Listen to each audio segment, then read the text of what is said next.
Bom dia a todos e a todas. Dando sequência ao nosso conteúdo e tratando agora com objetividade de contratação direta. Então, quando nós falamos na parte de licitações em contratação direta, nós partimos do quê?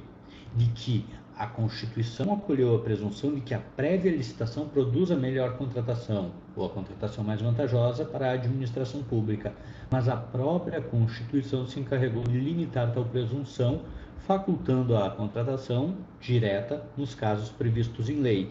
Colocando em outra perspectiva, nós podemos dizer que a Constituição fixou como regra a licitação. Todavia, a própria Constituição abriu a porta para a realização da contratação sem licitação, como excepcionalidade, como algo que não deve ser adotado livremente, que não deve ser algo adotado de forma geral. É a exceção. Então, a regra no âmbito constitucional, licitação.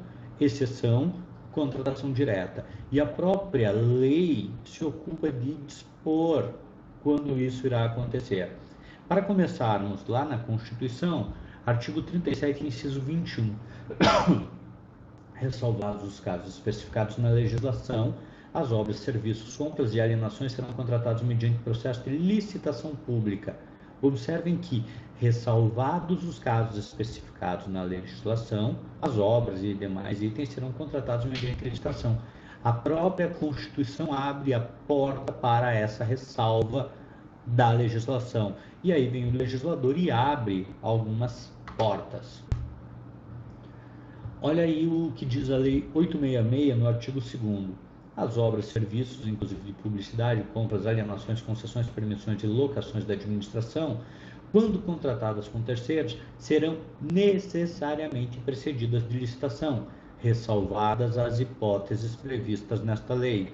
Ou seja, tanto o Constituinte como o legislador infraconstitucional foram uníssonos no quê? De que deve haver a licitação, salvo expressa previsão legal, salvo a ressalva da lei. Então, a regra, reitero, é licitação, a exceção, contratação direta. Nesse aspecto, é interessante trazer um outro adendo.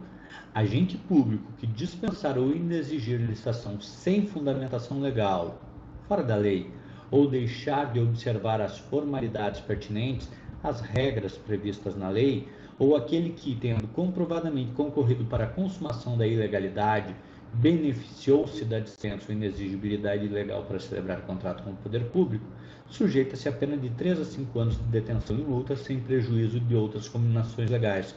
Ou seja, é ilícito burlar as regras da legislação, é ilícito burlar as formalidades legais ou agir em descompasso com a lei para celebrar uma contratação direta, à margem ou esquivando-se da necessidade de prévia licitação.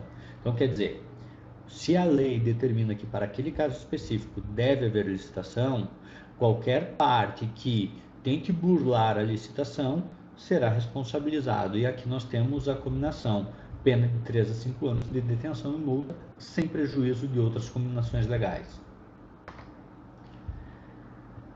De acordo com as consagradas diretrizes firmadas pela hermenêutica jurídica, as exceções devem ser objeto de interpretação restritiva, ou seja, não é um livro a ser interpretado, não é uma obra a ser interpretada a gosto do autor.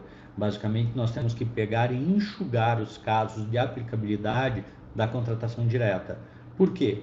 Porque a ampla competitividade, porque o rigor do procedimento licitatório tem por objetivo, primeiro, garantir a impessoalidade da administração pública, garantir a isonomia e buscar o melhor contrato para a administração pública. Quando nós fazemos a contratação direta, há o risco de isso não se concretizar. Então, a contratação direta tem que ser a exceção, tem que ser algo pontual, sempre sustentado na lei. Não pode a administração ficar burlando, ficar criando mecanismos para se afastar da lei ou para interpretar extensivamente o que está na lei. Eu destaco a vocês, pessoal, que a compreensão dessa parte da obra de licitações e contratos é essencial, e a leitura da lei também vai ser essencial, porque aqui são 3 artigos bem extensos, então nós vamos ter uma visão geral deles. Existem hipóteses assim que a licitação formal seria impossível ou frustraria a realização adequada das funções estatais. Nesses casos, a lei definiu as hipóteses de não incidência do regime formal. Mais uma vez reiterando, é a lei que de forma restritiva, como regra, indica a não incidência do regime formal de licitação. E aqui nós temos então 3 pressupostos que, acaso inexistentes, autorizariam a contratação direta. O primeiro pressuposto é um pressuposto lógico.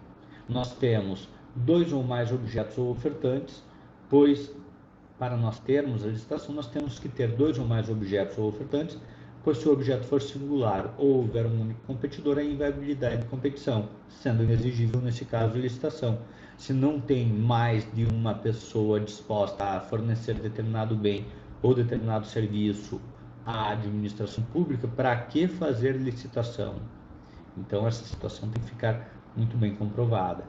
O segundo pressuposto, o primeiro foi o lógico, né? A presença de 2 ou mais competidores. O segundo é o jurídico, o meio apto para atingir a finalidade pública.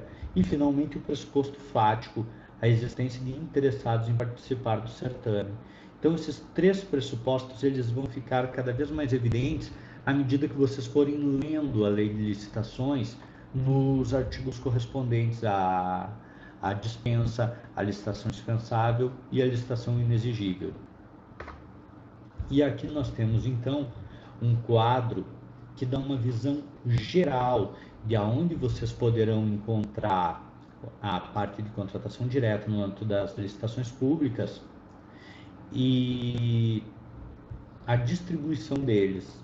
Basicamente nós temos 3 artigos, o artigo 17, o 24 e o 25. E aqui nós temos a licitação dispensada, dispensável e inexigível. Então, dispensada, dispensável e inexigível. Nós temos alguns pressupostos que permitem uma pré-visão do que se trata. Então, para conseguirmos distinguir a licitação dispensada da dispensável, alguns cursinhos, algumas obras destinadas à memorização de material para concursos indicam que no artigo 17 nós vamos ter como regra a administração alienando bens. Então, no caso de alienações, a licitação poderia vir a ser dispensada. No artigo 24 nós vamos ter a administração adquirindo, contratando fornecimento de bens, fornecimento de serviços e tal.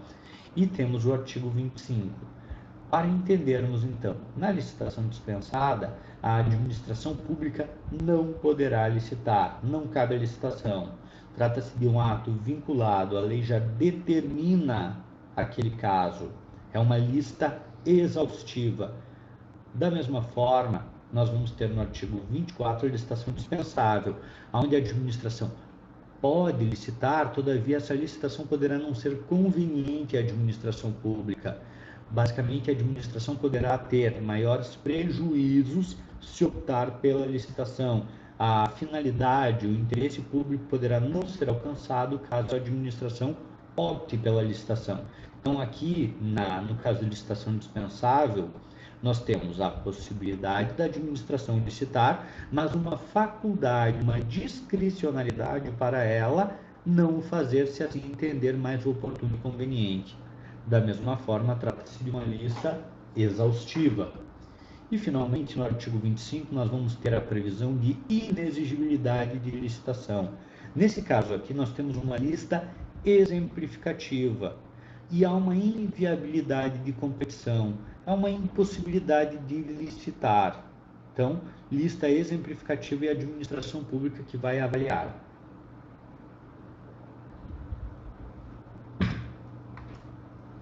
Dando sequência e mantendo na ordem dos artigos, então, 17, 24 e 25, é leitura de lei, pessoal, não tem como fugir.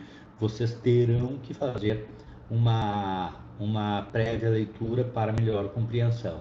Então, o artigo 17 ele tem uma redação um tanto quanto confusa. Por quê?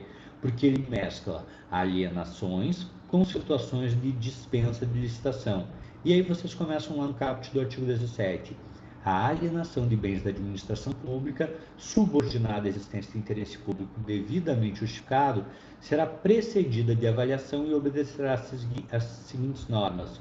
Quando imóveis, dependerá de autorização legislativa para órgãos da administração direta e entidades autárquicas e fundacionais, e para todos, inclusive entidades paraestatais, dependerá de avaliação prévia e licitação na modalidade de concorrência, dispensada esta nos seguintes casos.